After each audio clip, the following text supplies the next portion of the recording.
Britain wasn't prepared for the sort of war that we got into. And by 1915 there were sort of complaints that we weren't producing enough shells for this terrible trench warfare. And so Brunnermond, despite the misgivings of the firm, were required to turn this old caustic soda works into a munitions plant in the middle of this built-up area. On the night of the 19th of January 1917, a fire broke out. The whole place just blew up, 50-odd tons of TNT. A sort of massive blast, the largest single explosion that's ever been in London.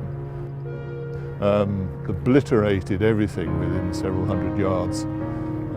Some 70,000 properties damaged, and the death toll, eventually 73 people in the area, including 16 people in the works themselves. I think we should try and remember our history. Through our history and we understand ourselves better.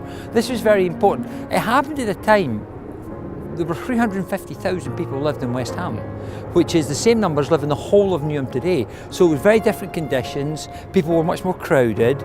That's why so much damage was done by the explosion. So understanding that and understanding where we've come from gives us a sense of ourselves. So I think it's always good to remember things. Clearly this is something that's right and appropriate to mark. The history of any site is really important, and I think it's because I do think when you look at things that happened here, and you look at it should influence you in terms of how you would develop. And also I think it's just really interesting. I think it's really interesting for people to live in a place where they know it has a history that's important, and I think it gives people a sense of place. And that's why the memorial for this particular event, which was a tragic event, but we've placed that right in the heart of the park in Royal Wharf, which kind of signifies how important we see this.